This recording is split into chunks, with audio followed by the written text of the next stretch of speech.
syadida. Kemudian Nabi bisik kepada dia, maka dia pun menangis dengan tangisan yang kuat.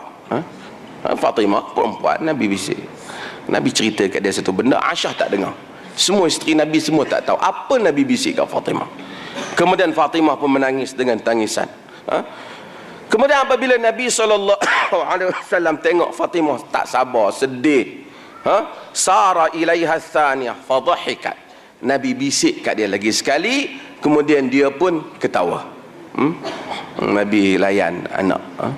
Ni jadi bapak ni, dia kena layan sikit anak. Dia kata, ayah tak nak masuk.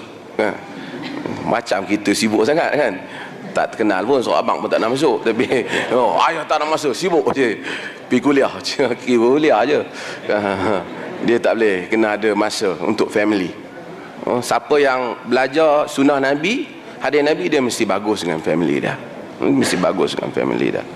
Mesti ada bahasa yang terhormat dengan isteri dan anak-anak dia. Dia suami tak boleh pilih manusia yang terhormat, mencari perkataan yang terhormat. Bahkan manusia yang terhormat, apabila dia dengar perkataan yang tidak terhormat, walaupun dia tak ucapkan, dia rasa beban pada telinga dia. Dia tak boleh dengar orang mencarut depan dia. Kadang-kadang setengah orang macam zikir mencarut. Ada orang, ada pemimpin yang macam tu juga. Bila terdesak je, keluar isyarat-isyarat yang bukan-bukan, menunjukkan bahawasanya benda tu sebahagian manusia terhormat, perkataannya terhormat. Anak-anak tahu bahawasanya bapa aku bercakap dengan perkataan yang terhormat, mak aku bercakap dengan perkataan yang terhormat. Orang utara tak apalah, orang utara dia cakap, setengah orang dia tak tahu kan, dia cakap dengan orang, dia nak cakap utara orang kita. Ustaz, hang pergi mana? Hang ni orang tak guna bahasa ni, memang kampung. Betul lah hang ni, tapi orang tak guna hang ni untuk bahasa yang terhormat. Orang tak cakap hang. Macam pergi jumpa orang besar, tok guru mu ni, tak elok perkataan tu. Guna perkataan entah ke saudara ke. Kita tak boleh kita kata pak hang pergi mana. Ada orang guna macam tu, tapi tak cantik sebenarnya dalam bahasa, tidak terhormat. Bahasa membentuk manusia. Tak percaya tanya Rais Yatim. Bagi undi kat dia pula dah. Okey. Semasara fabakat bukaan syadida falamma ra'a.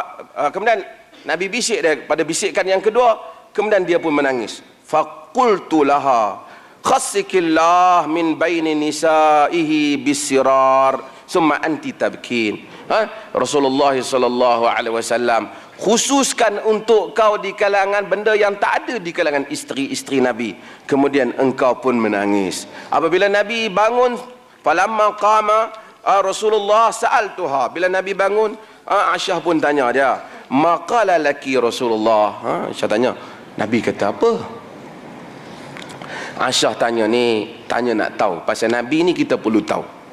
Nabi kita perlu tahu, hak orang lain kita tak tahu, tak apa. Kadang-kadang kita tengok orang bisik dengan anak dia, kita tak kena mengena, tak payah dia tanya, tadi bapa hang kata apa kat hang? Tak usah dah kalut lah hal dia kan, bukan hal kita. Tapi Nabi ni sahabat, sehingga ada sahabat kadang-kadang dia nak pergi mengintai di rumah Nabi SAW. Nabi kata, kalau tak aku tikam mata kau, ya.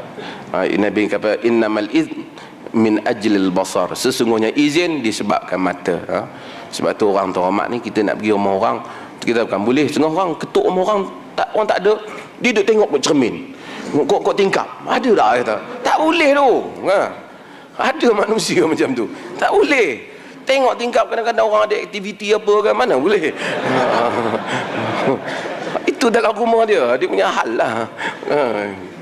Kita kata dah, aku tengok ketuk kau tak angkat, kau tak buka, aku tengok kau tingkap lah. Tak boleh, salah syara'an yang salah, dari segi syarak salah.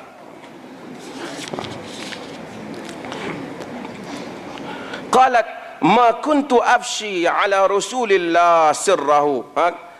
Aku tidak akan menceritakan sir ataupun menceritakan rahsia Rasulullah sallallahu alaihi wasallam. Fatimah tanya, Aisyah tanya apa dia? Aku tak mau cerita, ni rahsia. Kalau maksudnya kalau Nabi nak benarkan kau orang tahu, Nabi cakap terang-terang. Ni dah Nabi cakap perlahan kat telinga aku nak bagi tahu apa? Dia tak suka kau orang tahu lah. Jadi dia bagi khas untuk Fatimah. Nabi tak ada Nabi tak ada benda yang kepentingan awam. Nabi hanya bagi tahu kat seorang. Benda hak Nabi bagi tahu kat Fatimah berkaitan dengan diri Fatimah. Kau tak ada aku Nabi bagi tahu kifiat solat sekian-sekian, khasiat zikir sekian-sekian, hang seorang tahu, orang lain jangan habaq. Nabi tak buat kerja macam tu. Macam gen baru je dapat tauliah cakap banyak.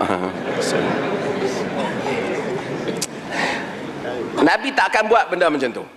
Nabi tak akan buat seperti mana yang didakwa oleh setengah orang bahawasanya ini wasiat khas Nabi untuk kumpulan tertentu yang hanya boleh didapat melalui guru tertentu. Tak ada. Kerja ni Nabi tak buat. Nabi sebab tu di kalangan ahlul kalam, ilmu kalam sebut sifat Nabi antaranya tabligh. Nabi menyampaikan. Nabi bukan katman. Nabi bukan menyembunyikan. Dia sampaikan. Dia tak mungkin. Ni kita nak kena tahu juga. Nabi tak mungkin buat hal ni. Dan kemudian kita kadang-kadang dia kata, jom kita pergi mengaji kat guru ni, dia ada ilmu ni, hadis ni, zikir-zikir yang orang lain semua tak ada. Tak mungkin. Tak tanya orang tak ada. Kalau dia kata ni sendirian berhad, dia punya, mungkin. Okey, dia boleh dakwah. Tapi kifiat, khasiat, kelebihan hanya apa yang datang daripada Nabi SAW. Dalam nak zikir orang boleh sebut nama Allah dengan apa yang dia mahu, dari mana tak syirik. Tapi untuk mendakwa kelebihan pada lafaz-lafaz tertentu, hendaklah berdasarkan wahyu, sama ada Quran ataupun sunnah Nabi SAW.